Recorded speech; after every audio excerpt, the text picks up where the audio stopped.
মাঝখানে চাদর গায়ে কে দাঁড়িয়ে আছে?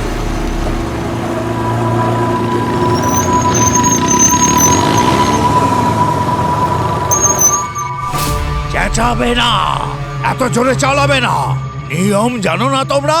আরে কেন ট্রাফিক হাবিলদার হচ্ছে কাকা? বিশাল আমাদের নিয়ম শেখাতে এসেছে। গৌরব, শেখর, চল।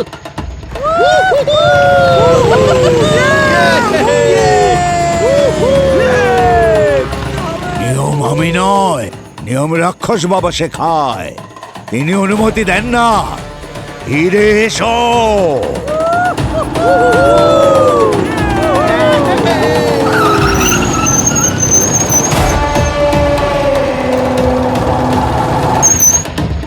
রক্ষক বাবা বাসস্থান আর এই মূর্তি মন্দির সবকিছু তো ওইরকমই যেরকম বোর্ডে লেখা ছিল আর বাবা বলেছিল।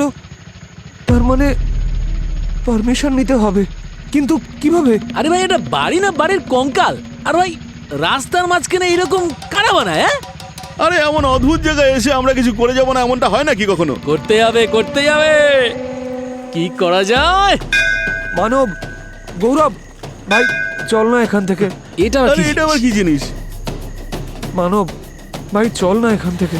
এগুলো এগুলো আবার কি পাগলামো করেছে? এই দেখ, এটা নিয়ে কি করে? দাঁড়ি। আরে আরে মানব, গৌরব ভাই, চল না এখান থেকে।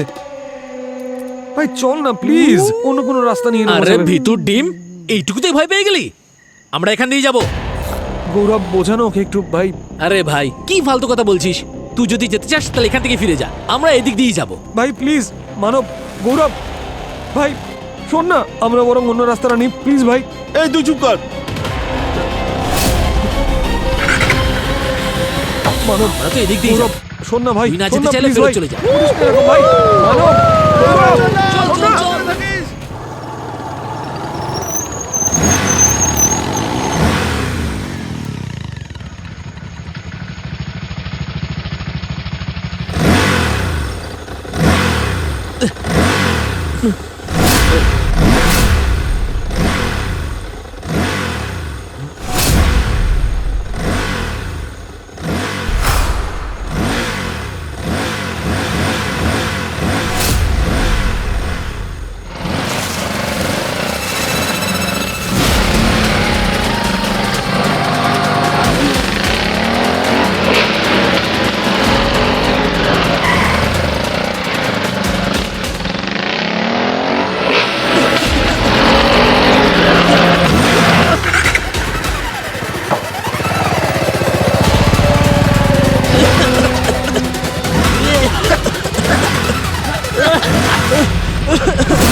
মানব, গৌরব,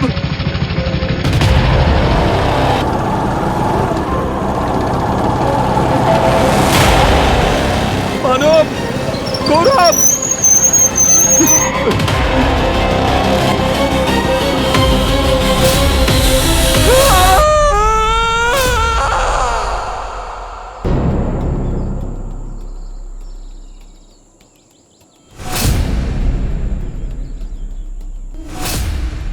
স্যার, এত নির্মমভাবে কে মারতে পারে? এমন কেউ যে হুঁশিয়ারি দিচ্ছে যে ভুল করলে তার শাস্তি এরকমই হবে। আরে বডি পাওয়া গেল কি না? স্যার, জঙ্গলটা খুব ঘন। হ্যাঁ, তো করছোটা কি? তাড়াতাড়ি খোঁজো। জঙ্গল ঘন তো কি করব? কি বলবেন স্যার? তুমিও খোঁজো।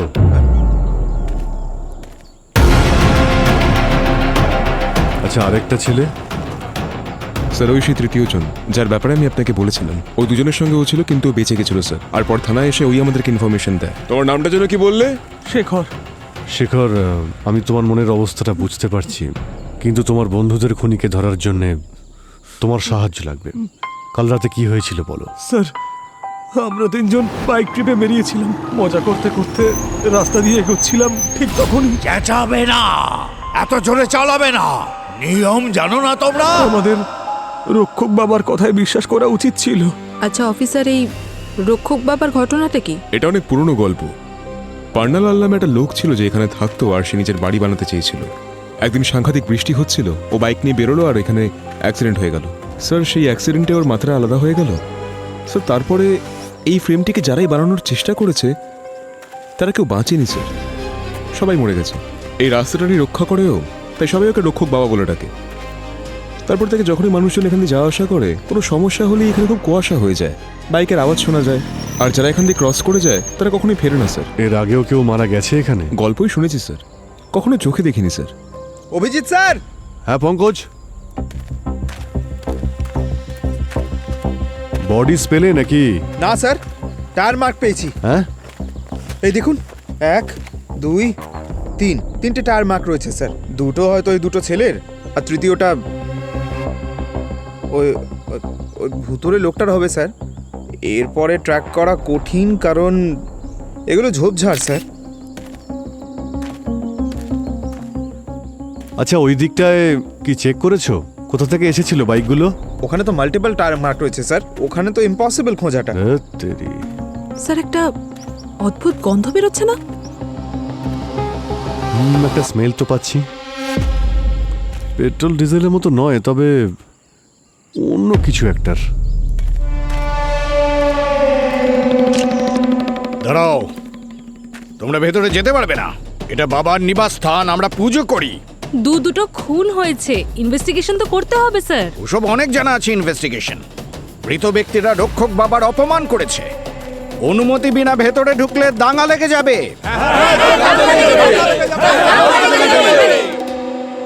স্যার,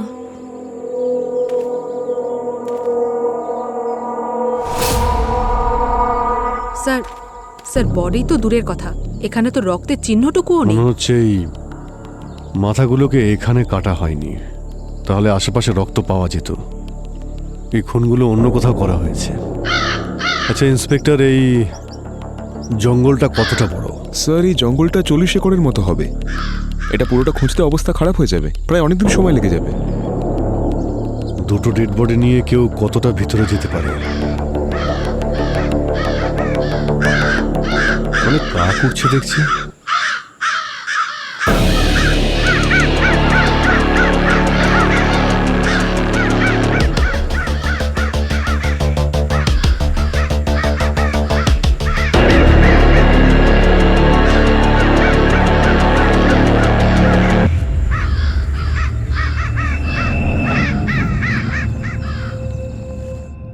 একটা ইউনিফর্মেরই অভাব আছে পঙ্কজ, তাহলে একদম পুরো ব্যাক বেঞ্চার মনে হতো তোমাকে। আরে স্যার, আমি তো আপনার আর অভিজিৎ স্যারের মতোই চলছি স্যার।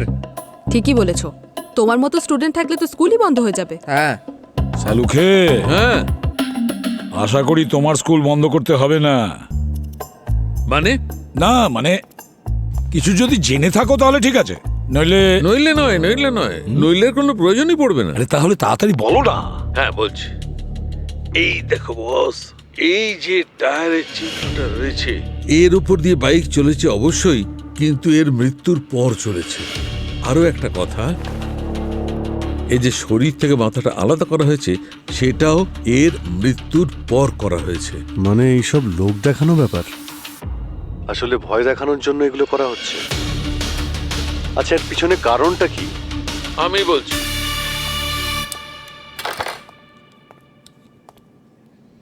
এই দেখো অভিজিৎ, এর মৃত্যু হয়েছে র্যাপিড হাইপোক্সিয়ার কারণে। আসলে এর রক্তে আর ফুসফুসে আমি সোডিয়াম অ্যাজাইড নামের কেমিক্যাল পেয়েছি। সেই কারণে এর রক্তে যে সেলস রয়েছে সেগুলো অক্সিজেন অ্যাবজর্ব করা বন্ধ করে দিয়েছিল, সেই জন্যই কোলাপস করে গেছে আর কিছুক্ষণের মধ্যেই মারা গেছে। অভিজিৎ, তুমি ওই তৃতীয় ছেলেটার ব্যাপারে বলেছিলে, কি যেন নাম ওর, শেখর। ও ওই কুয়াশার ব্যাপারে বলেছিল। ডক্টর সালুখে, যদি কুয়াশার মধ্যে ওই কেমিক্যালটা থাকে তাহলে ওই ওই শেখর ও বেঁচে গেল কি করে? দয়া, কুয়াশার মধ্যে সোডিয়াম অ্যাজাইড আসতেই পারে, কিন্তু এর কেসে তা নয়। তার মানে মানে ওই যে কুয়াশার মধ্যে যে স্মেলটা ছিল, ওটা এক ধরনের অ্যানাস্থেসিয়া। শেখরের মেডিকেল রিপোর্টে ওর স্কিনের ওপর আমি অ্যানাস্থেসিয়ার ট্রেসেস পেয়েছি, আর এই দুজনকে সোডিয়াম অ্যাজাইড ইনজেক্ট করা হয়েছে। সালুখে একটা কথা বলো, এই যে অ্যানাস্থেটিক এজেন্ট যেটা কুয়াশায় ছিল, আচ্ছা এটাতে মাথা তো ঘোরাতে পারে, এমনকি হ্যালুসিনেশনও হতে পারে। আচ্ছা এটা হয়নি তো যে শেখর যে রাইডার ছাড়াই মোটরসাইকেল সে দেখেছে, সেটা ওর হ্যালুসিনেশন? বস, হ্যালুসিনেশন হতেই পারে, ভ্রম হতেই পারে, কিন্তু এমন কোনো জিনিস যার দ্বারা খুব আলো হবে কারোর বা কোনো কিছুর শেপ বদলে যাবে, কিন্তু দেখো যে জিনিসটা আসলে নেই সেইটা দেখতে পাবে, এটা ইম্পসিবল। মানে চালক ছাড়া বাইক, সত্যি? আরে আমি বলছি না স্যার, এ তো বাইরের লোকেরা বলছিল। মানে কোনো পুরনো রীতিনীতির আড়ালে এই দুটো খুন করা হয়েছে, কিন্তু ওরা কি লুকোতে চাইছে? আচ্ছা, এটা ওদের পার্সোনাল ব্যাপার নয় তো? রিভেঞ্জ? দুজনের মাথা ওখানে ঝোলানো ছিল, কারণ যে এই দুটো খুন করেছে মাথা দুটোকে ওপরে ঝুলিয়ে এটা প্রমাণ করতে চেয়েছে যে দেখো আমি কিভাবে খুন করি আর কিভাবে প্রতিশোধ নিই। দয়া, একটা কাজ করো, এই দুজন ভিকটিমের পুরো ইতিহাস বের করো, দেখা তো যাক। আর অভিজিৎ, এই রক্ষক বাবার ভালো করে খোঁজ নাও, জানা তো যাক এই রক্ষক বাবা কোথা থেকে এসেছে আর কিভাবে আবির্ভূত হয়েছে। এই রক্ষক বাবার গল্পের কারণে ঠিক কার কার লাভ হয়েছে। স্যার এই এই, কে তুই?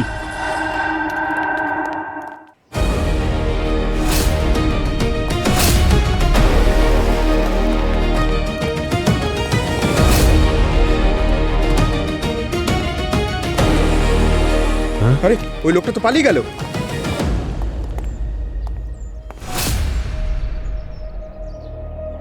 এই চিহ্নটা আগে তো এখানে ছিল না। কেউ তো ছিল।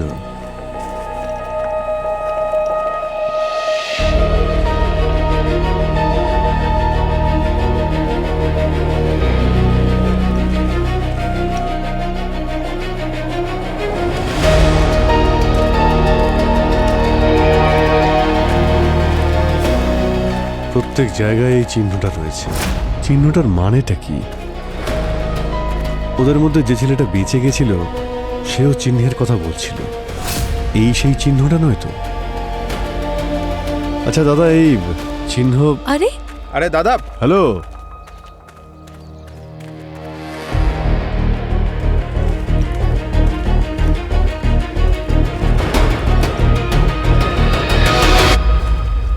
এদিকে শোনো ভাই।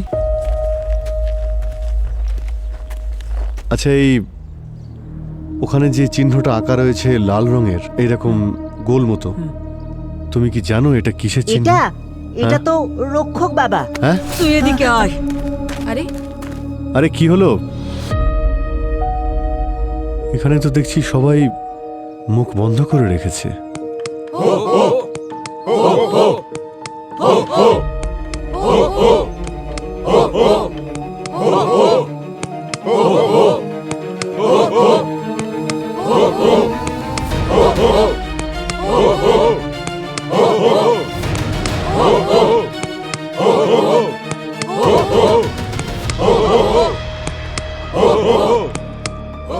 স্যার এটা আবার কি? কোনো অন্ধবিশ্বাস নাকি ভয়? মাস্টেরিয়া বলা হয় একে। একটা বিশ্বাস যতই অদ্ভুত হোক না কেন, সবাইকে তার মুঠোর মধ্যে করে নেয়। এটা খোঁজ নিতে হবে যে এদের বিশ্বাস যে রক্ষক বাবা এদেরকে বাঁচাবে, নাকি কেউ ভয় পাচ্ছে যে রক্ষক বাবা যেন এক্সপোজ না হয়ে যায়।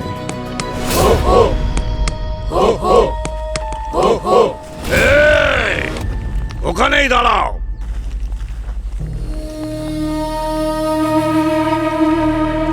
সাহস হয় কি করে তোমাদের আমাদের রক্ষক বাবার নাম নেওয়ার, তাও আবার উচ্চস্বরে? তোমরা বাইরের লোকেরা আমাদের নিয়ম কানুন জানো না, তোমরা তাকে সম্মান করো না। তোমাদের জন্য আমাদের গ্রামে খুব বড় অভিশাপ নেমে আসবে। যাও, চলে যাও এখান থেকে। দুজন খুন হয়েছে, ধর থেকে তাদের মাথা কেটে ফেলা হয়েছে। সম্মান আর অপমানের থেকে বেশি প্রয়োজনীয় খুনিকে ধরা। আচ্ছা, তোমরা খুনিকে ধরবে, কিন্তু কিভাবে ধরবে? আমাদের রক্ষক বাবার ক্রোধকে কি কেউ আজ পর্যন্ত কোনোভাবে থামাতে পেরেছে? না, কেউ থামাতে পারেনি। অত্যন্ত ক্রোধিত হয়েছেন আমাদের বাবা, তাই এইভাবে ভয়ঙ্কর মৃত্যু ঘটেছে। আর ওনার ক্রোধকে শান্ত করার জন্য আমরা এই শান্তি পাঠ করছি।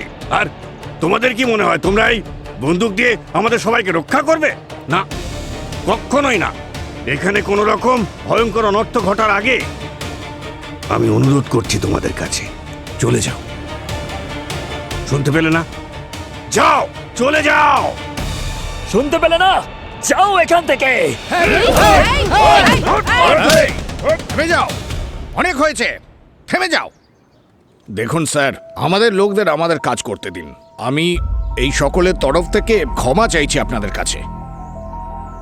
বাইরের লোকেদের কাছে এটা অন্ধবিশ্বাস, কিন্তু আমাদের কাছে এটা ঈশ্বর সাধনা, একটা পরম্পরা। দেখুন স্যার, আমরা অনেক কিছু দেখেছি, অনেক কিছু ভোগ করেছি। কি দেখেছে? না না না না না না না, আমি ওই দিনের কোনো কথা বলতেই চাই না। দাদা, এরা আমাদের সাহায্যের জন্য এসেছে, একটু শান্ত হন, জোরে শ্বাস নিন। 3 বছর আগে টিভি লোকেরা এসেছিল শহর থেকে। ওনারা শুটিং করতে এসেছিলেন। ওনাদের রাস্তা পার করা উচিত হয়নি।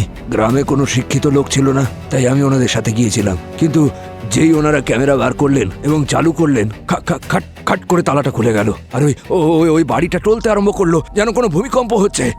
আর ওই বাড়িটা টলছিল, আর তখনই টলতে টলতে ওই টিভির লোকেদেরকে গিলে ফেললো ওই টিভির লোকগুলোকে। আর আমি ভয় পেয়ে গেলাম। আর আমি রক্ষক বাবার নাম জপ করতে করতে পালাতে আরম্ভ করলাম। আর হঠাৎ করে আমার মোটর সাইকেলটা আমার উপর পড়ে গেল। আর আমার এই হাত পড়ে গেল। হ্যাঁ, আর তারপরে হঠাৎ করে রক্ত বেরোতে আরম্ভ করলো। দাদা যখন গ্রামে ফিরলেন, শরীর রক্তাক্ত অবস্থায় ছিল। কয়েক মাস কথা বলতে পারেননি, মানসিকভাবেও দুর্বল হয়ে পড়েছিলেন। আর ওই টিভি ক্রিউ, তাদের কোনো খোঁজ পাওয়া যায়নি। কোন টিভি ক্রু ছিল এটা? আপনার কাছে নাম আর ডিটেলস নিশ্চয়ই আছে। আমাদের অফিসে ফোন এসেছিল, কেউ একটা ফোনও তুলেছিল। মনে হয় ললিতা দিদি অথবা মাধব। না, লালন, আপনি তুলেছিলেন তো? না, আপনি তো ওই সময় ডিসপেন্সারিতে ছিলেন। আচ্ছা, কখনো বাবা কি কাউকে রাস্তা পার করার অনুমতি দিয়েছেন? হ্যাঁ, দিয়েছিলেন। উমা কাকাকে আর মাধব দুতওয়ালাকে। ওদের তো সবসময়ই যাওয়ার অনুমতি ছিল। আর আমার ছেলে রাহুলের, যখন ও বন্ধুদের সঙ্গে এখানে এসেছিল। কিন্তু ওটা স্যার 4-6 বছর আগেকার কথা। তখন অনুমতি না পাওয়ায় যারা ফিরতো তাদের সাথে খারাপ কিছুই হতো না। কিন্তু তারপর হয়তো বাবা রাগ করলেন আর শাস্তি দিতে শুরু করলেন। কিন্তু দাদার দুর্ঘটনার পরে গ্রাম প্রধান গ্রামবাসীদের ওপর সেদিনই নিষেধাজ্ঞা জারি করলেন যে ওই পথে আর যাওয়া যাবে না। তার মানে 3-4 বছর ধরে কেউ রাস্তা ক্রসই করেনি? আচ্ছা, উনি যাদের অনুমতি দিয়েছিলেন তারা এখন কোথায়? উমা কাকা তো আর বেঁচে নেই। মাধব আর ললিতা দিদি, তারাও তো গত। আর আপনার ছেলে ওই রাহুল? ও তো দিল্লিতে থাকে, চাকরি করে। ওকে, ওর নাম্বার পেতে পারি? রাহুল, গ্রামে যা হয়েছে তা নিশ্চয়ই শুনেছ। হ্যাঁ, খুবই শকিং ছিল। আর এটা তো বহু বছর ধরে চলে আসছে, কিন্তু এরকম আগে কখনো হয়নি। আপনার বাবার কথা অনুযায়ী আপনি ওই সেই ভাগ্যবান লোকেদের মধ্যে পড়েন যারা বাবার স্থান পার করার অনুমতি পেয়েছেন? হ্যাঁ স্যার, আমি শহরের কিছু বন্ধুকে গ্রামে নিয়ে গিয়েছিলাম। আমরা ওখানে গেলাম, গুরুদেব পুজোও করলেন, মানত পূরণ করলাম। তারপর আমরা বাইক নিয়ে চলে গিয়েছিলাম। গুরুদেব 1-2 জায়গায় দাঁড়াতে বলেছিলেন। মনে হয় এই কুয়াশা আর বাইকের গল্পই থেকে গেছে। না, আমি এটা বলতে চাইছি যে বেশিরভাগ লোকের যেখানে যাওয়া বারণ, সেখানে আপনি অনুমতি পেলেন কেন? স্যার, সত্যি বলতে মনে হয় এটার জন্যই যে আমি একজন গ্রাম প্রধানের ছেলে। স্যার, আমি একজন ইঞ্জিনিয়ার, প্রফেসর। সত্যি বলতে এইসব কিছু আমি একদম বিশ্বাস করি না। জেদ করার কারণেই গুরুদেব আমাকে পুজো করতে বললেন, তন্ত্রমন্ত্র করলেন, আর উনি তারপর দেখালেন যে বাবা কিভাবে অনুমতি দিয়ে দিয়েছে। আচ্ছা, এই লাল্লানের মাথা খারাপ হওয়ার বিষয়ে আপনি ঠিক কি বলবেন? স্যার, ওইসব আমার গ্রাম ছেড়ে আসার পরেই হয়েছে। এমনিতে লাল্লানের মাথা তো প্রথম থেকেই খারাপ ছিল। ওর জন্য গুরুদেব প্রত্যেক মাসে 3-4 বার পুজো করত। আর স্যার, গুরুদেব নিজেই 4-5 বছরে কত উন্নতি করে ফেললেন। আচ্ছা রাহুল, প্রয়োজন পড়লে আবার ফোন করে নেব। Thank you.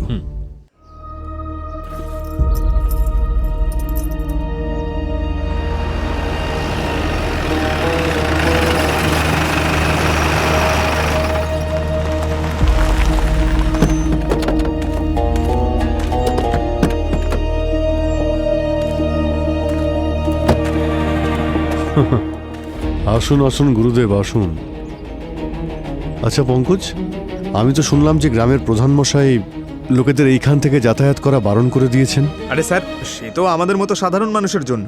রক্ষক বাবার গল্প শোনানোর মতন মহান ব্যক্তিদের জন্য নাকি? আরে হ্যাঁ, এই কথাটা তো ঠিক। আমি সব বুঝতে পারছি যে তোমরা দুজনে মিলে কি চক্রান্ত করছো। আসল খুনিকে ধরার বেলায় তোমরা লবডঙ্কা, আর এখন উঠে পড়ে আমার পেছনে লেগেছো তোমরা। মনে রেখো, যদি গ্রামবাসীরা কোনোভাবে জানতে পারে যে তোমরা আমাকে এখানে ঘিরে রেখেছো, তাহলে তাহলে তাহলে কি? হ্যাঁ, আরে আমার মনে হয় যে সবাইকে এখানে ডেকেই নি।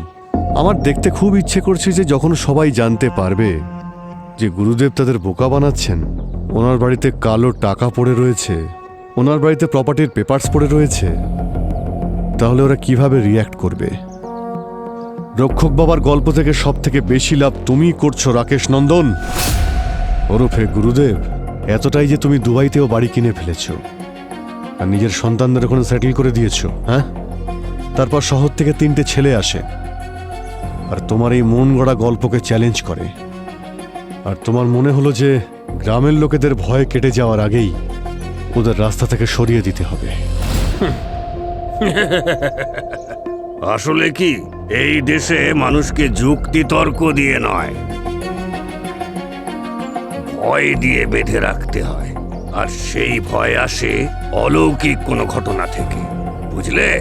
আর যে সেই ভয়কে দূর করে ফেলে, সে গ্রামবাসীদের বিশ্বাসের পাত্র হয়ে ওঠে।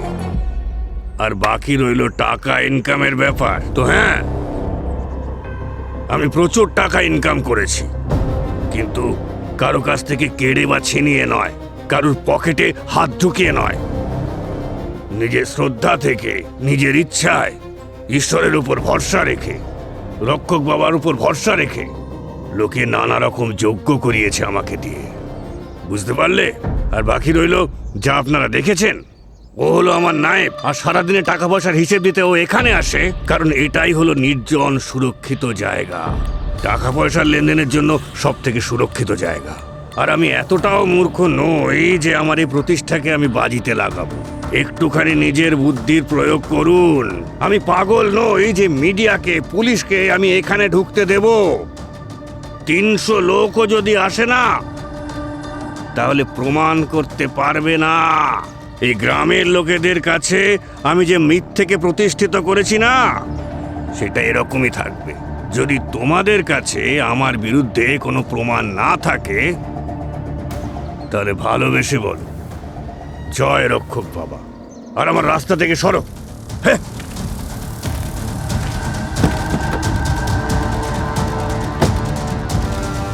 দেখতে গেলে অভিজিৎ, ওই ভণ্ড গুরুদেবের কথায় দম আছে।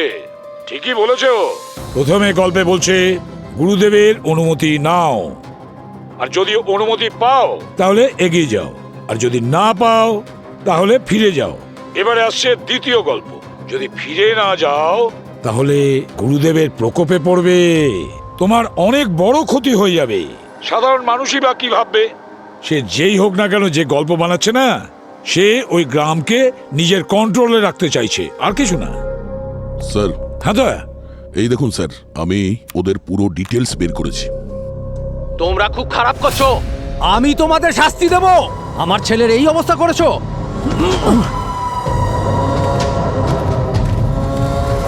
স্যার, ভিকটিম মানব, গৌরব আর যে বেঁচে গেছে শেখর, স্যার ওরা 3 জনে কানপুরের একটা কলেজে পড়াশোনা করত। স্যার 2 বছর আগে এই 3 জনে মিলে একজন কলেজের স্টুডেন্টকে এমন বিরক্ত করেছিল যে ওকে হসপিটালে ভর্তি করতে হয়েছিল। স্যার এই 3 জনের জেল হওয়ার কথা ছিল, কিন্তু এই শেখরের বাবা অনেক বড় বিল্ডার স্যার, মিস্টার ডাংরা, উনি ওনার ইনফ্লুয়েন্স দিয়ে 3 জনের জেল যাওয়া আটকেছিলেন। কিন্তু যে ছেলেটাকে বিরক্ত করেছিল ওর বাবা জয়প্রকাশ, উনি খুবই রেগেছিলেন ওদের ওপর। ওখানে ওদের অনেক হুমকিও দিয়েছিলেন, কিন্তু পরে এই 3 জনের ওপরে 2বার অ্যাটাকও করেছিলেন উনি। কেস ফাইল হয়েছিল, কিন্তু প্রমাণ পাওয়া যায়নি। দয়া, এটাও তো হতে পারে যে একজন বাবা যার ছেলে মৃত্যুর মুখে গিয়েও ফিরে এসেছে, আর যার মনে হয় যে সে সিস্টেম থেকে সঠিক বিচার পায়নি, সে একটা পুরনো গল্প থেকে আইডিয়া নেয়, ওই 3 জনকে, যে 3 জন ওনার ছেলেকে ডিস্টার্ব করেছে, ওই 3 জনের মধ্যে 2 জনকে মেরে ফেলেছে, কিন্তু 3য় জনকে সে মারেনি। তৃতীয় জন যে শেখর, তাকে কিন্তু সে মারেনি। অভিজিৎ, কানপুরে গিয়ে ওই জয়প্রকাশ আর তার ফ্যামিলির সঙ্গে দেখা করো। ভালো করে চেক করো ওর ব্যাকগ্রাউন্ড। আর তাছাড়া ওই রাস্তাতেও যাও। যে রাস্তায় কুয়াশা ছড়ানো ছিল সেখানে গিয়ে দেখো, খোঁজ নাও যে ওখানে ওই রাস্তায় যেতে গেলে মানুষ কেন ভয় পায়, কি এমন আতঙ্ক আছে ওই রাস্তায়, আর লোকেরা যদি ওই রাস্তায় না যায় তাহলে কার লাভ হয়।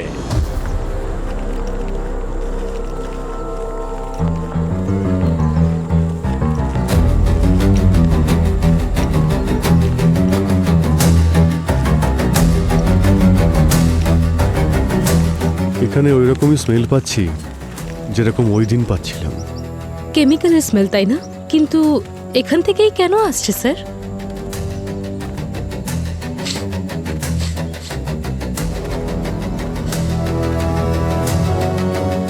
এখানেই কিছু আছে।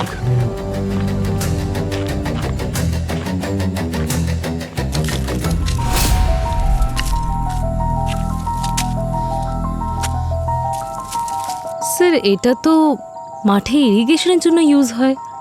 এটা এখানে জঙ্গলে কি করছে?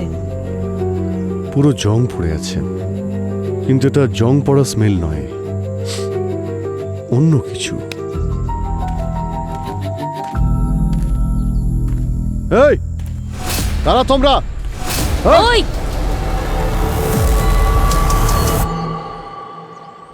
আপনি ওনাকে চেনেন? এই যে বসে আছে, ও আমার ছেলে। ইউকের একটা বড় ইউনিভার্সিটিতে ওর অ্যাপ্লিকেশন অ্যাকসেপ্ট করেছিল। এই সময় ওর ওখানে পড়ার কথা। জয়প্রকাশ বাবু, আমরা জানি ওর এই অবস্থা ওই 3 জনের জন্যই হয়েছে, মানব, গৌরব আর শেখর।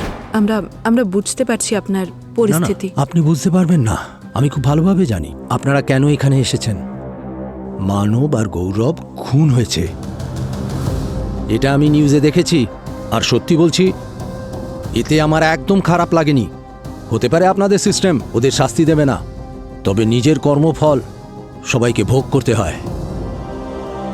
21শে নভেম্বর রাতে আপনি কোথায় ছিলেন? আমি আমার নিজের বাড়িতে ছিলাম, আমার ছেলের সাথে। এখানে আমার ছেলের খারাপ অবস্থা, আর আপনারা আমাকে সন্দেহ করছেন। সরি। যেদিন ওরা জেল থেকে ছাড়া পেল না, ওটা শেখরের বাবার জন্য।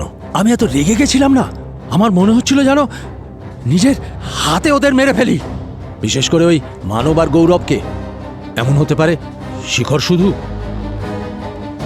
আর কিছু নয়, ওদের সঙ্গে ছিল। কিন্তু একবার আমি ওকে অ্যাটাক করবারও চেষ্টা করেছিলাম। তখন আমার ছেলে আমাকে বোঝালো, তাহলে ওদের আর আমাদের মধ্যে পার্থক্য কি? তখন আমি পিছিয়ে আসি। আপনাদের প্রমাণ চাই? তাহলে এই সিসিটিভি ভিডিও চেক করুন। আমি সেফটির জন্য লাগিয়েছি, আমার ছেলের জন্য। আর চাইলে আপনারা নার্সের সঙ্গে কথা বলুন। ওই রাতে আমি নিজের বাড়িতে ছিলাম। স্যার, ওই জঙ্গলের মধ্যে আমরা ওই কেমিক্যালের স্মেল আবার পেয়েছি। আমরা অনেকক্ষণ ধরে হাত দিয়ে মাটি সরানোর চেষ্টা করলাম, তখন একটা জং ধরা পাইপ দেখতে পাই। যদি এই পাইপটা জং ধরা হয়, পুরনো হয়, তাহলে ওর থেকে কেমিক্যালের গন্ধ আসতে পারে না। নিশ্চয়ই ওই কুয়াশা আছে না, সেটা ওই পাইপের মাধ্যমে রাস্তায় ছড়ানো হয়েছে। আচ্ছা, পাইপের ইনলেট কোথায় দেখতে পেয়েছো? স্যার, বেশি খোঁড়ার জন্য তো গাইতির প্রয়োজন হতো। ব্যাপারটা সেন্সিটিভ স্যার, বিশ্বাসের ব্যাপার।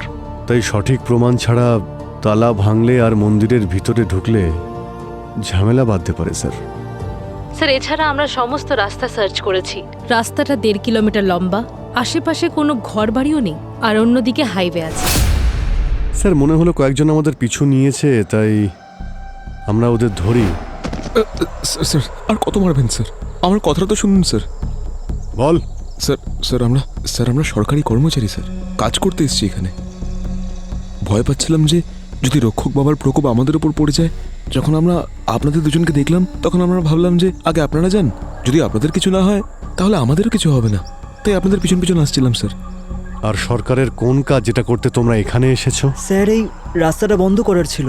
স্যার বললেন যে এখানে বাইপাস করার টেন্ডারটা পাস হয়ে গেছে। ভালোই হয়েছে না স্যার? এরকম অভিশপ্ত রাস্তার হাত থেকে তো বাঁচতে পারবো। হরিশ, রাস্তার কথা বলিস না রক্ষক বাবা। সরকারি লোক এই জন্য ছেড়ে দিচ্ছি। নাম ঠিকানা লিখুন আর এখান থেকে চলে যান। অভিজিৎ, খোঁজ নাও যে ওই বাইপাসের রোড কে কন্ট্রাক্ট নিয়েছে। আর একটা কথা, যদি এই খুন জয়প্রকাশ না করে থাকে তাহলে সেটা আর পার্সোনাল নেই। এই ব্যাপারটা ঘুরে ফিরে সেই জায়গায় যাচ্ছে, ওই রাস্তায়, কুয়াশা ভরা রাস্তায়। অভিজিৎ, খোঁজ নাও, খোঁজ নিয়ে দেখো ওই কুয়াশা ভরা রাস্তা যদি বন্ধ হয়ে যায় তাহলে কার কার লাভ হবে, কার লাভ হতে পারে খুঁজে তাকে প্রশ্ন করো। ওই রক্ষক বাবার কাছে ঘুরে এসো,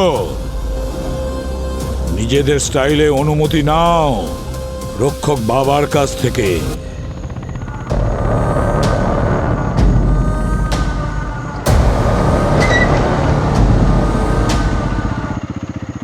হাই গাইজ, তো এই হলো ফেমাস ভয়ঙ্কর রক্ষক বাবার বাসস্থান। বলা হয় যে অনুমতি না পাওয়া গেলে নাকি সামনের দিকে এগোনো যায় না। তাহলে চলো অনুমতি নেওয়া যাক। আরে অনুমতি গেল তেল নিতে, আমি গেলাম এখান থেকে। আরে কোথায় যাচ্ছ? আরে আমরা রক্ষক বাবার ভিআইপি গেস্ট, চলো ভিতরে, চলো চলো। তাহলে আমরা যাচ্ছি, চলো। আরে আরে আরে আরে ঘন্টা, আরে আরে আরে আমার ঘন্টা বেজে চলো, গেছে। চলো চলো চলো চলো। কে বাজাচ্ছে? আরে পেয়ে গেছি অনুমতি, চলো ভিতরে চলো। আরে মজা হবে, চলো চলো না। এই দেখুন, এই হলো বাসস্থান আর এই হলাম আমরা। মনে হচ্ছে এই ছোট ছোট বাইকগুলোকেও বাবা অনুমতি দিয়েছেন। হ্যাঁ, তাহলে পেয়ে গেলে তো অনুমতি। চলো তাহলে রাস্তা ক্রস করি, লেটস গো। সো বাবা, don't forget to like, share and subscribe. Let's go, চলো।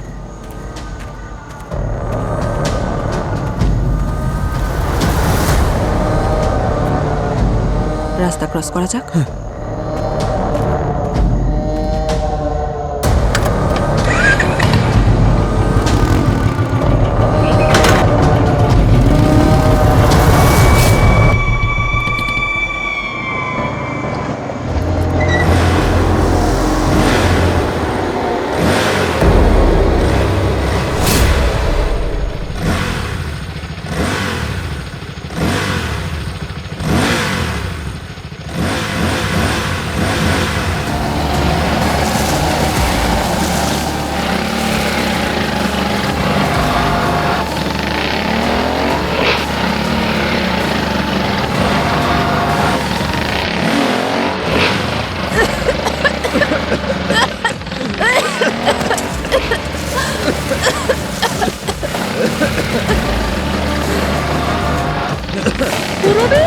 এদিকে এদিকে, পঙ্কজ অন্য ল্যাব দেখে।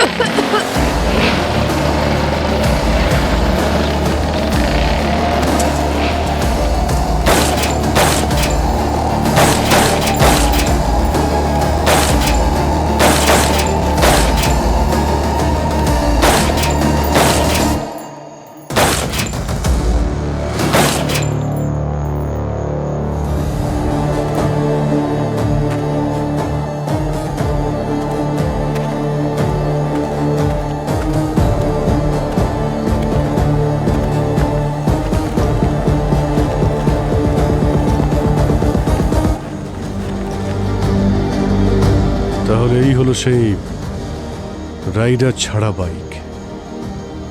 এখন এই রাইডারের খোঁজ তো ডক্টর সালুখেই দেবেন। আরে কি ডক্টর সালুখে, রক্ষক বাবার বাইক স্বয়ং আপনাকে দর্শন দিচ্ছে আর আপনি চিল করছেন। এটা বাইক ভাই, রক্ষক বাবা তো নয়। তুমি ওই বাইকটাই কিশোরের মধ্যে আমাকে ফাঁসিয়ে দিয়েছো। আরে ভাই, কঙ্কালের মধ্যে দিয়ে মৃতের সঙ্গে কথা বলি, এই বাইকের সঙ্গে নয়। এই জন্যে আমি এই মিস্টার রাঘব, মেকানিক্যাল রোবোটিক ইঞ্জিনিয়ার, ওনাকে ডেকে এনেছি। কে বলবে? বলো ভাই রাঘব, বলো। স্যার, এটা সেলফ ব্যালেন্সিং বাইক। এর হুইল হার্ভে সার্ভোমিটার লাগানো আছে আর ন্যারো সেন্সারও। এটা মডিফাইড ইসিউ দিয়ে চলে।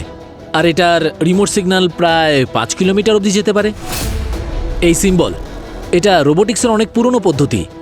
এটাকে ইলেকট্রোলুমিনাইট কোটিং দিয়ে তৈরি করা হয়েছে, যা হেডলাইট থেকে সার্কিটের সঙ্গে যুক্ত। যখনই এর মধ্যে দিয়ে কারেন্ট পাস করে তখন এটা গ্লো করে। ইন শর্ট, অ্যাডভান্স রোবোটিক্সের মাধ্যমে এই বাইক বিনা রাইডারে চলে। আর তাই লোকেরা ভাবে এটা ভুতুড়ে বাইক। কিন্তু প্রফেসর, এটা বলুন যে এই বাইক ঠিক সেই সময় কি করে আসে যখন অন্য কোনো বাইক ওই বাড়ি থেকে 10 মিটার এগিয়ে যায়? Good question. এটা রিমের মধ্যে না একটা সেন্সর লাগানো আছে। ক্রিমিনালরা রাস্তার নিচে প্রেসার সেন্সর লাগিয়েছে। যখনই ওর উপর দিয়ে কোনো কিছু যায়, এটা সিগন্যাল রিসিভ করে আর বাইক অ্যাক্টিভেট হয়ে যায়। মানে এই সিগন্যাল পেলেই কুয়াশার খেলাটা শুরু হয়ে যায়, যা বাড়ির কোনো পাইপ থেকে বের হয়। আর 3-4 মিনিটের মধ্যে বাইক দেখতে পাওয়া যায়। তার মানে হলো এই কুয়াশার ড্রামার মধ্যেই বাইক ওখানে পৌঁছে যাওয়ার সময় পেয়ে যায়। তাহলে এই কথা, পেয়ে গেছি তো আমরা প্রমাণ। তাহলে ঢুকে পড়ো নির্দ্বিধায় ওই বাড়ির ভেতরে, আর খোঁজ নাও ওই ফগ মেশিনের। আর এটাও খোঁজ নাও উইদাউট রাইডার বাইকের অরিজিনাল রাইডার কে। কে সে রাইডার? 1 মিনিট, তুমি কোনো ইঞ্জিনিয়ারের সাথে কথা বলেছিলে না? গ্রাম প্রধানের ছেলে? স্যার, আমি একজন ইঞ্জিনিয়ার, প্রফেসর। সত্যি বলতে এইসব কিছু আমি একদম বিশ্বাস করি না। ওই রাহুলের সঙ্গে কথা বলতে হবে। কিন্তু স্যার, রাহুল এসব কেন করবে? আর যদিও দিল্লিতে থাকে তাহলে গ্রামে এইসব কাজ কে সামলাচ্ছে? তাহলে স্যার ওই বাইপাস রোড টেন্ডারের কি হবে? স্যার, অনেকগুলো ব্যাপার আছে এখানে। 1 মিনিট বস, আমার কাছে এমন একটা জিনিস আছে যা তোমাদের এই প্রবলেম সলভ করে দেবে। 1 মিনিট, এই দেখো, এটা জিপসাম রেসিডিউ। বস, এটা আমি এই বাইকের টায়ারের মধ্যে থেকে পেয়েছি। জানো, এই জিপসাম এমন জায়গায় পাওয়া যায় যেখানে কনস্ট্রাকশন চলছে, দেওয়ালে রং করবার সময় লাগে। পঙ্কজ, কন্ট্রাক্টরের সঙ্গে কথা বলো। আশেপাশে কোনো কনস্ট্রাকশন সাইট আছে কিনা ভালো করে দেখো। হ্যালো হ্যালো, শুনতে পাচ্ছেন? হ্যাঁ স্যার। আচ্ছা, আমরা যেখানে আছি সেখান থেকে 3-4 মিনিট দূরে অন্তত 2-4 কিলোমিটারের রেডিয়াসে ছোটখাটো কোনো আন্ডার কনস্ট্রাকশন বিল্ডিং রয়েছে? স্যার, এমনিতে তো সব নিউ কনস্ট্রাকশন 10 কিলোমিটারের আগেই আছে। কিন্তু স্যার, জঙ্গলের দক্ষিণ দিকে একটা কনস্ট্রাকশন সাইট আছে। সোজা রাস্তায় গেলে অনেকটা দূরে পড়বে, কিন্তু যদি জঙ্গলের মধ্যে দিয়ে আপনি যান তাহলে খুব শর্টকাট হবে, তাড়াতাড়ি পৌঁছে যাবেন। উইডিআর বিল্ডার স্যার। স্যার, 2 দিন আগে যে তাড়াহুড়ো করে বাইপাসের টেন্ডারটা পাস হয়েছিল, ওটা ওরাই পেয়েছে। এর মালিক কে? স্যার, ওর নাম দাংড়া, কানপুরের বিল্ডার স্যার। আচ্ছা, ঠিক আছে, থ্যাংক ইউ। দাংড়া স্যার? দাংড়া।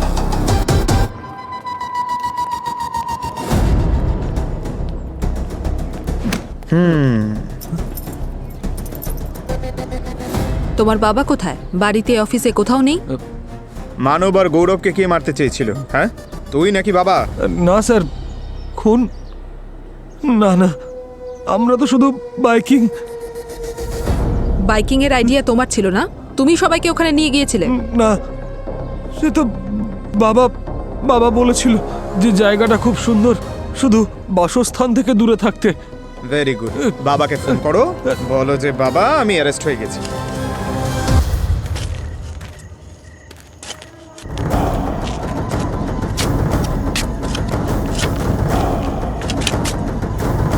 ম্যাডাম, এখানে কিছু পেয়েছি।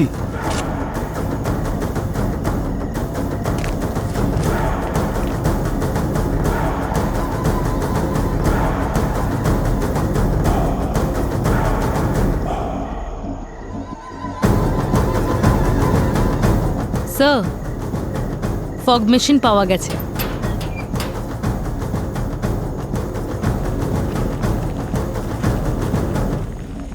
দেখো ওদিকটা, পুরো এরিয়াটা ভালো করে তল্লাশি করো। স্যার, আমি এই দিকটা দেখছি। ঠিক আছে।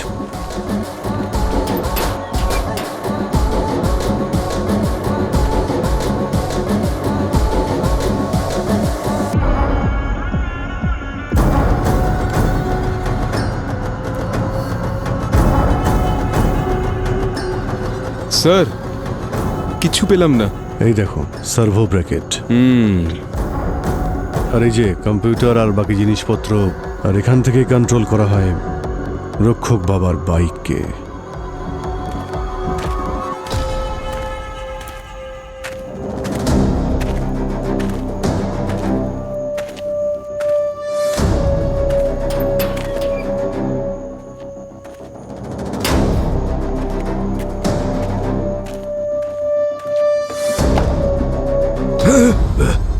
জিনিসপত্র নিয়ে পালিয়ে যাওয়ার জন্য ব্যস্ত নাকি? আরে রে রে মাস্টারমশাই, আমি আমি ওই দিনের কোনো কথাই বলতে চাই না। এই লাল্লান বাবু স্কুল চালানোর পাশাপাশি রক্ষক বাবার বাইকও চালান, তাই না? আমি তো শুধু সাহায্য করছিলাম স্যার। অনেক অনেক টাকা দিচ্ছিলেন ওনারা। হ্যাঁ তারা স্যার। কোন সাহেব যারা তোমায় টাকা দিচ্ছিল?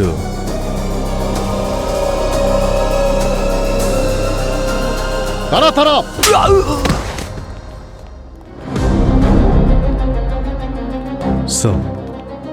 আসুন আসুন, গ্রাম প্রধানের নয়নের মণি, রোবোটিক জিনিয়াস ছেলে রাহুল বাবু, আসুন দেখুন আপনার পার্টনার আপনারই জন্য অপেক্ষা করছে।